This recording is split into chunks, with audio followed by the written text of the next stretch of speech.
Je pense qu'il est important de revenir sur l'aspect recherche. Enfin, je vais en parler avec la casquette d'universitaire, où il est important de finalement avoir cette réflexion très prospective de quelles peut être nos villes demain. Et je pense que là, il y a un champ de recherche qui est en train de se mettre en place. Il y a très très peu finalement de professionnels de la prospective.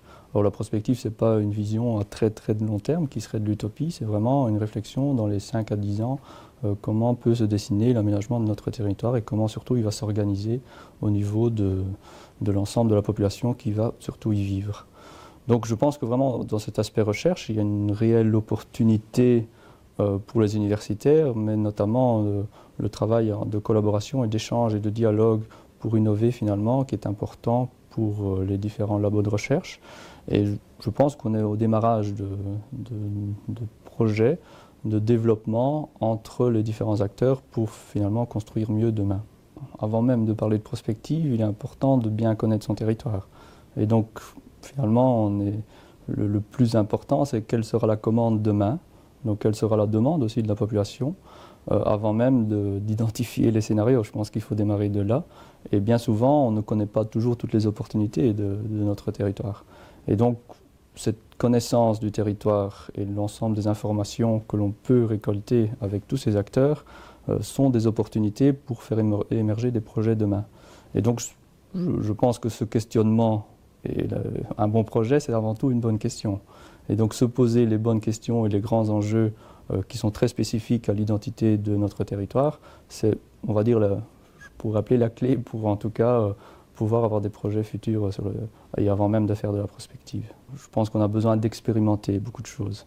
Et donc finalement, le fait d'avoir des territoires et des politiques qui jouent le jeu, je pense que les expériences ont montré que quand on est innovant et quand on est parfois les premiers à expérimenter une nouvelle technologie, le politique souvent il est fier. On a des exemples en France où le maire il est très content et qui va d'ailleurs présenter le projet avec les auteurs de celui-ci pour le présenter et montrer qu'effectivement il y a la recherche et qu'il souhaite être à la pointe finalement de l'innovation sur son territoire.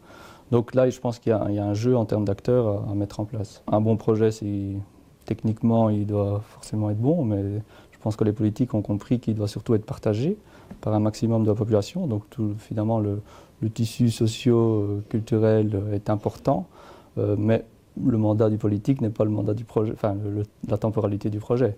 Et donc bien souvent, dans les grandes opérations qui demandent 15, 20, 25 ans, voire plus, entre les premières études et les réalisations, on a déjà plusieurs visions politiques qui sont rentrées en ligne de compte.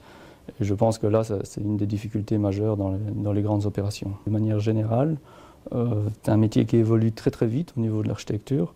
Je pense que justement les grands enjeux environnementaux, les contraintes auxquelles on est quotidiennement confronté évoluent très très vite.